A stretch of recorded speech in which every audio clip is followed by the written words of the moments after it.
So today I invite you to turn on your backwards brain, and I'm going to give you 2 ways of doing this. The first is, if you always play your scales and arpeggios from the bottom octave to the top octave, is to start at the top octave and play down and then back up again. So often we find when we play the first part of a scale or an arpeggio, our attention is really focused, and then maybe the attention gets a bit fuzzy towards the middle and then back down again. Or maybe you're the kind of person that warms up into the scale, so it's a bit dodgy at the beginning, but then as you warm up, the scale becomes better in the middle. So whichever way, by reversing the direction you play your scale, you are working on the opposite of what you would normally work on.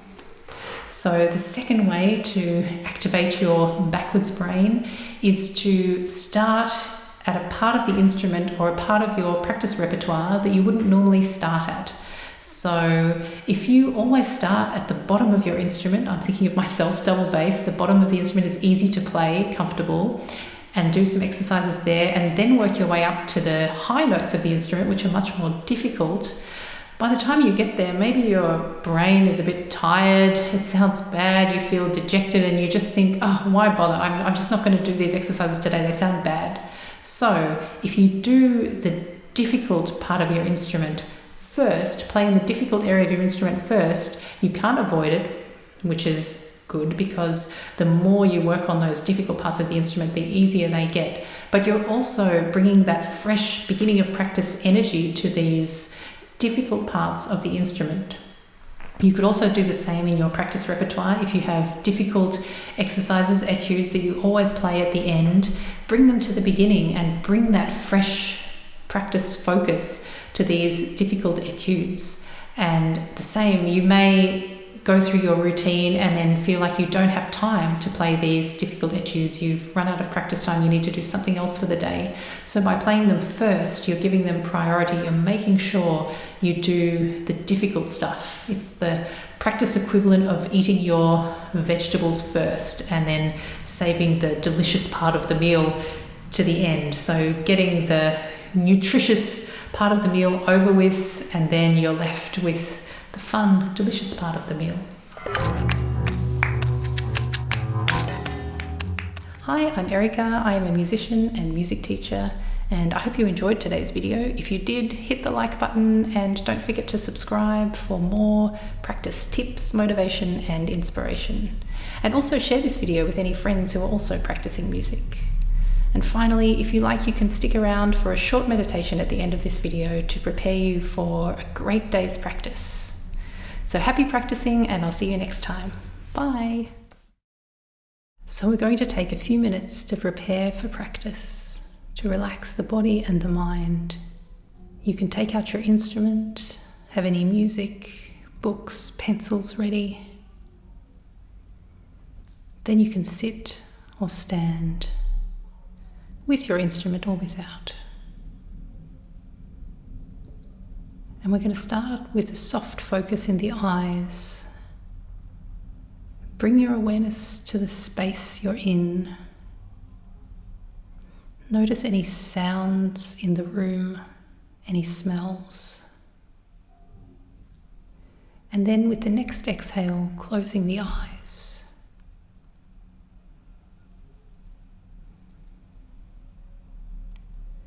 And we bring our awareness in to our bodies, feeling the weight of the body on the chair, or feeling the feet connected with the floor, maybe feeling the instrument in your hands, its texture under your fingers, and then bringing the awareness further in still to the breath, and to the place where you feel it.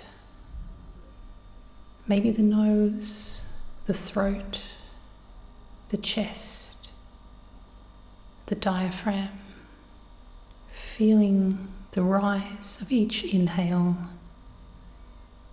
and the release of each exhale.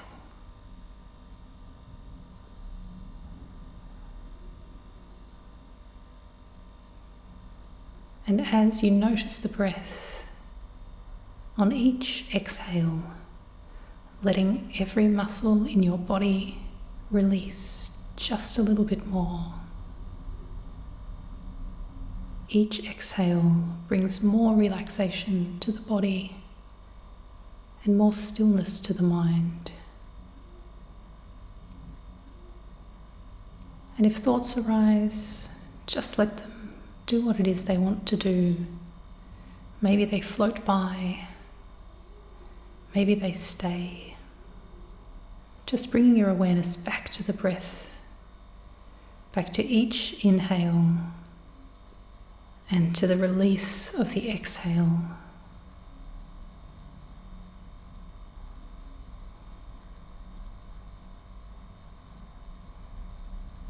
Every breath, relaxing the muscles in the body just a tiny bit more.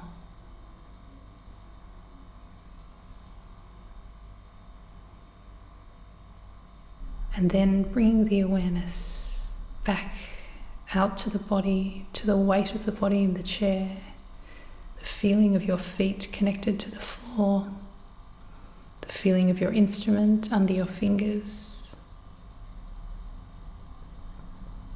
Then bringing the attention further out into the space, noticing any sounds in the room, however small they might be.